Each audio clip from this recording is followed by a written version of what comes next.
Welcome, everybody, to another episode of Strife's Sanctum. My name is Citizen Strife, and this week I'm going to talk about a spin-off of a show that I've already discussed in detail, RWBY. But not just any RWBY. It will be RWBY Ice Queendom. So, for those unaware, RWBY is a show that was created by Rooster Teeth about a decade ago, and has been successful in many different ways, independently of the anime scene, but it's kind of been adjacent to it, having a lot of actors in it, having a lot of inspiration from it, but it never really had its own anime spin-off or anything. It was one of those things that was like anime, but it was created in America, but it has tons of influences. But it's popular in its own right, and some people, or a lot depending on who you ask, have kind of stopped watching, which is fair. I would imagine any show that's gone around for 9 seasons, or volumes in this case, would dropped off. But I said my piece on the previous 8 volumes, because I started late and dug back into it and did reviews of the volumes as they happened. As I found time to do so, I've spent like a month and a half just reviewing them in detail. So when I'd heard that Volume 9 was going on hiatus, until fairly recently, like they just now released the episodes, they replaced it last year with this spin-off, which was an anime adaptation, and it was kind of a pseudo retelling of the original concepts, the original couple of volumes, and then they went and did their own thing. Now, whether that was successful or not, I don't know, and I would honestly say not really. Before I get into that, I'll talk about initial thoughts of the first couple of episodes of Volume 9. I will say that the approach has been very fairy tale-esque, which is a different thing. They've been really focusing on the war aspect and the end of the world and gathering all of the relics and things and stopping Salem and all that junk. So it's weird that they're going into this fantastical approach and retelling a lot of fairy tales beat for beat, but also doing different things, adding different characters, some from stuff like Alice in Wonderland to some other different things. It feels kind of like a mishmash D&D setting, but it's cool because they're allowed to do cool stuff that they weren't really able to do when they were focused on the hyper realism of the other volumes. So it lends itself well to stuff like RWBY because of the action-based things, and these characters are a lot older and more defined, so a lot of the stranger shit doesn't really apply anymore. So these grounded characters that are just trying to live their lives get caught in this fairy tale and trying to get back home and be with their loved ones or their compatriots and whatever because of the shit that happened at the end of Volume 8. So it's a nice little departure, and it's a change of pace, and I think it's going to go well. I mean, there's like probably 10 or 15 more episodes to go and things like that, but I've been a fan of the more serious RWBY stuff, if that's borne itself out. So when I heard that this was going to be more serious, I thought, okay, this would be worth watching. I thought Ice Queendom, obviously the animation fits well in an anime aesthetic. Hearing the voice actors basically redo stuff that they did 10 years ago was odd, but it didn't sound offbeat. It played itself a lot more seriously and was like a greatest hits of those. But then again, the first real volume was a short one, so going through an entire episode or two in the span of an episode really didn't matter all that much. But they weren't trying to follow beat for beat everything exactly because they weren't retelling the entire 8 volumes. They were just, hey, this is the first season and then a little bit of the second and third, but then we're doing our own thing. So the first couple of episodes get you in that mode, and I think those are the best parts. It's kind of like a remake of those things, and much like, say, something Final Fantasy VII, and to a lesser extent Trigun Stampede, with the way they're doing a lot of their retellings of things, I think it works to a point. The characters are way less comedic, but it's still fine. I don't know if I would go out of my way to see it for that. I think it is a thrill that, again, the actors are still doing their same characters, but having them redo things from 10 years ago is still kind of strange. But, you know, you've had stuff like Persona 3 Portable, Persona 4 Golden, Dot Hack GU. This stuff does happen from time to time. Catherine Full Body, where you'll like re-record your old characters a decade later. I assume Nier has done the same thing with some of their actors they've brought back. So it's not out of the realm of possibility. And it is nice that they didn't just recast them with different people. It is the main, 8 characters plus people from Beacon, which is nice. And then they added a character named Xion who was neat and integral to the plot, but also kind of took a back seat. Really, where this struggles is trying to add other characters other than the main 4, and then trying to weave in its narrative. I think the issue is they were trying to tell a story, but they didn't have enough meat on the bones. They were hoping that the visual spectacle of being in a new world in a dreamlike state would be enough. I think that works in Volume 9 because you're doing fairy tales. You're kind of retelling stuff we know, but in a different way with different characters. It's like a D&D session. It works. But this was written by people who worked on Psychopaths. This was stuff that I think they were trying to be a dream, but they were trying to show a very serious dream and didn't really get the fantastical side of it. Once you got past the initial, okay, this is Weiss's dream, the story is there's this Grimm, this evil manifestation of Blerg, basically, that can inhabit dreams and forces you basically die if you let it linger long enough. So the new character Xion can invade dreams and help you escape that. They do it in the first episode with Jean and his group, who then kind of just don't do anything. You bring them back for the fan service, and then you don't really do anything with them. It kind of sucks. And they show up in the main plot line, but then they just kind of stand there. They're not added to the group. The main other 3 characters, other than Weiss, because this is her nightmare, go in. So Ruby, Blake, and Yang go in. Weiss is the one inflicted with this dream Grimm or nightmare Grimm, and it's basically taking over her manifestations of jealousy and greed and, living up to expectation. That was what she was going through in the first couple of episodes. But they don't have enough to say. They don't explore the space. They mostly give you the visuals, and then they change Weiss around to this militaristic character, but it doesn't feel complete. They have some cool ideas like these little light posts or lamp posts that you have these little tokens that can give you checkpoints, and you get thrown out and you get whatever. There's a time limit on there, but they're kind of fast and loose with it.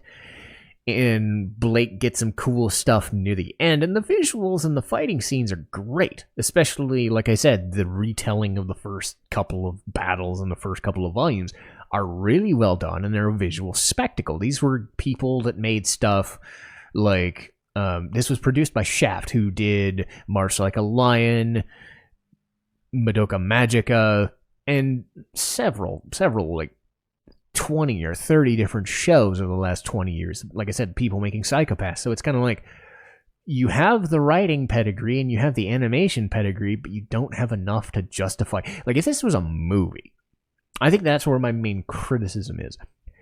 Weiss's dream makes sense as a place. You go to it, you explore it, you do like an hour, you do it. This was trying to be a 12-episode series, and that's really where the problems lie. Because once you get over the initial, okay, we're in Atlas, we're in Weiss's home, and they explain that this is about Weiss and what she's going through, it's cool that you're seeing her family, which you don't see in the first 3 volumes. You see them in 4, 5, and onward. But They throw in enough that they're giving you, if you've seen the show, you know these characters, you know who they're played by, you know what's going on. So it's fun in that sense.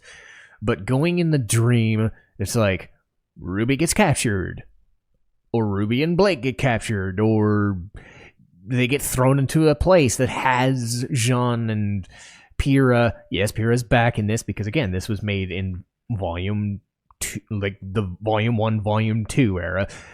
So you see them, but they're manifestations of not Jean and Pyrrha because they're just standing around doing the thing. Yeah, they're not really actively part of this party. It's just manifestations of what Weiss thinks they are. Like the best versions of them, or just invalids, basically.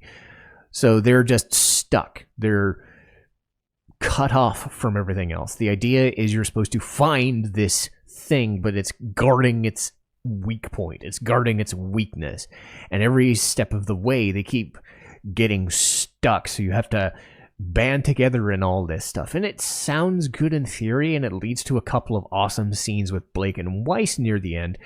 But it doesn't really feel like it's their show. It's really just RWBY and Weiss, because that was the defining rivalry in the early episodes. So they play on that as a rivalry here. But Weiss in this dream state feels strange. She doesn't sound great. The actress forces a lot of very stiff dialogue, which is probably what they were going for. So it's different from how she's portrayed normally, whether she was in the first couple of seasons or not. So there's not this sense of freedom. It's very stiff. It's very artificial. It's designed to be artificial. It's designed to prey on fears and play on weirdness, but it doesn't go far enough. It only gives you the bare minimum of a setting that seems imposing, but really doesn't go anywhere. It doesn't play mind tricks on you. It doesn't, distort things enough. They play on the trick that that whole persona thing where you're facing your true self and all that, but it's just very surface value, surface level stuff that doesn't really add up. Which is a contrast to what Rooster Teeth had made, which was a couple of years worth of funny dialogue and funny characters doing funny things, and we can call back to, hey, there's this character we like, or this character, see this scene that we liked. Those first 2 episodes of, oh, this is stuff from the original series. This is how they met, or this is how they met up. This is how they became a team. That stuff is played really well, and the visuals respond to that. But it's one of those shows that drags on way longer than it needs to be. And then it finishes off with the food fight, which is cool, but is it really a necessary thing? Because I'm guessing they were gauging this as a 12-episode show, they really did a disservice trying to stretch it out that long. There's no shame in making an OVA. There's no shame in making a 6-episode series. Some shows have survived being 6 episodes, Fooly Cooley being chief among them. It was experimental, but Golden Boy's 6 episodes, and that's a dorky comedy about a dork who's a perv. There doesn't have to be a lot of meat on the bones, but this is one of those things where it seems like it has something to say, but it doesn't. The people writing this have gone on and done better things.